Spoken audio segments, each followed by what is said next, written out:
noise, the value of external data, and what chief data officers care about. Welcome to the top 5 data AI analytics post of the week, the data-driven CarCast, the weekend update where I review, highlight, and recap for you what's hot and what's not in the world of data. First of all, I want to continue thanking you for your amazing active engagement, suggestions sent me throughout the week, and your comments.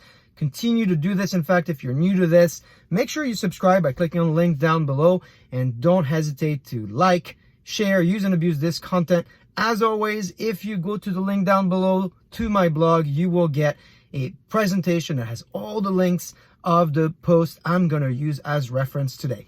As always, we start by highlighting the amazing work of incredible analytics leaders. Today, I've got 5 for you. The first one is Christoph, who's the CIO of Swisscom, who this past week reshared my Forbes piece where he talked about adding 2 C's to the 5S model that I wrote about. If you remember, the 5S model was about choosing a data analytics platform when modernizing. What matters are the dimensions of speed, scale, security, simplicity, and what I call the smarts, or artificial intelligence embedded in your platform. He's suggesting add 2 C's, compliance and cost.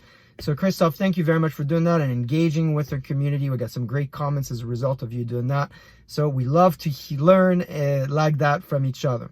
My second analytics leader I'd like to highlight is Jack, the VP of Data at Reddit. Jack was the VP of Analytics and Insights at Jet.com and Walmart when Walmart bought the company. I had a wonderful conversation with him on how to operationalize data analytics. I can't wait to share that with you. In the meantime, what I'd suggest is check out the resource I put in the post of his interview with Matt Turk from First Mark Capital. Jack is a really clear speaker. He's got a lot to share with the community. I hope you can learn from him as much as I've been learning from him. My third analytics leader is Kirk Bourne. So Kirk, I'm sure you remember when I published a poll a few weeks ago about how many data employees you should have as a percentage of your employee base. Should it be 25%? Should it be 5%? And the poll just concluded. The data is in, but the results are really not clear. And I think Kirk nailed it in reframing the question. He said, if you think about breaking down what it means to be a data employee, maybe you can get a better answer. And what he meant by that is that everyone inside the organization should be a data literate. That means they can recognize, understand, and talk data. A third of the organization should be data fluent. That means they can analyze, create argument, present results with data.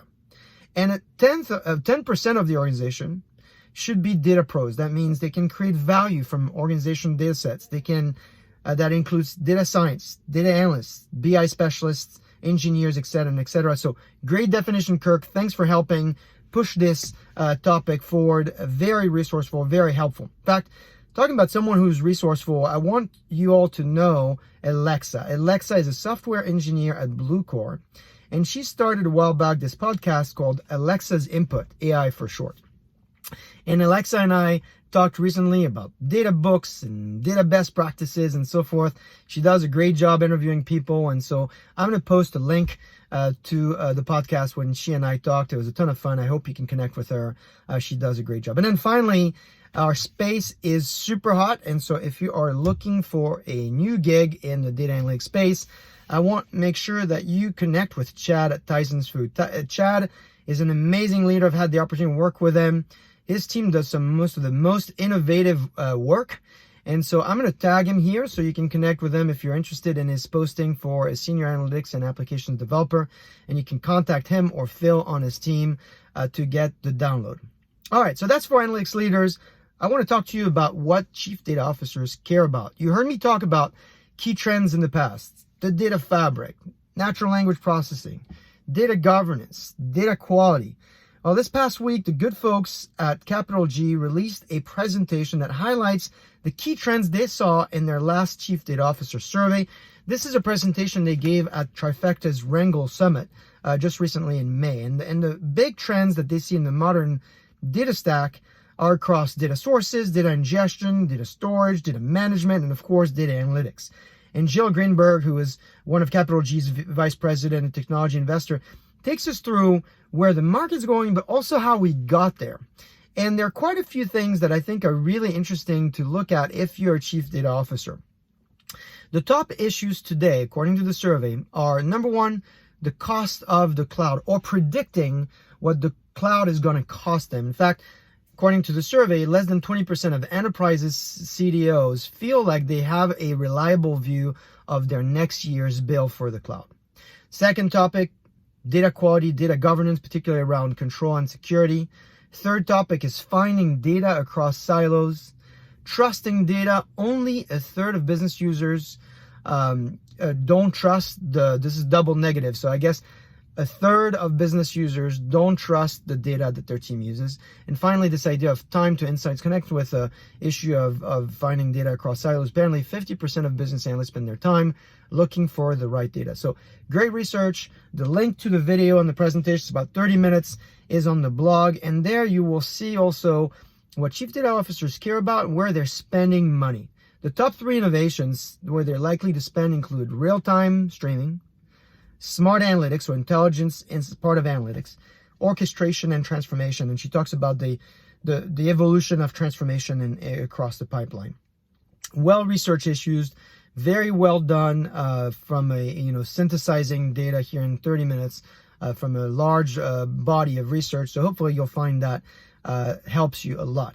She also talks about this idea of getting more data in the hands of more people so you can make decisions faster, which brings me to what I think is probably the graphic of the week. I don't know if you can see here with the sun, but this is a graphic that was shared by Nick Bluden, who's the head of data product development at Lloyd's of London.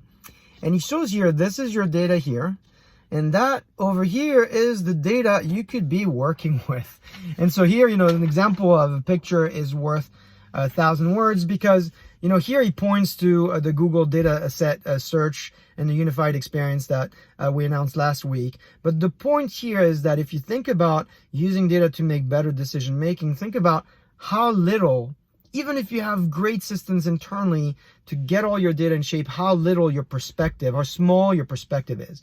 And we know this from research. 92% of executives wish their organizations could securely, effectively use data at scale in real time, but very few are able to make it happen despite the existing solutions in the market. So this image, hopefully I've posted it on my LinkedIn page again for you to socialize the problem and see what types of solutions your organization can come up with.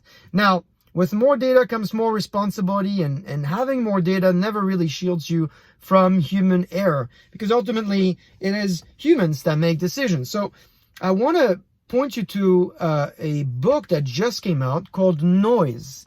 And Noise is a book that just came out May 18th, just this past week here. Highly recommend it, by a renowned psychologist and best-selling author, Daniel Kahneman. I've been a big fan of his work for years, starting with the book, Thinking Fast and Slow. Also, his background is very similar to my family, growing up as a Jew in France and kind of escaping German-occupied France. My grandfather was a prisoner of war and was there for 7 years before he could come back to France, and lost all his siblings in the Holocaust. So I relate not only to his work, but also his personal experience. Lots of reasons for me to buy this book. So as you know, many of you know, my birthday was last week. I bought it for my birthday. I hope you can check it out, because I think it's a great complement to the issues around data and the role of humans in decision making. All right, well, that's a lot again this week. Lots of things happen. I hope you'll find all these resources useful to you. I hope you could share them. As always, let me know what more I can do. Share with me your thoughts, and let me know throughout the week what you like and what you'd like for me to share with the community. I will see you next week.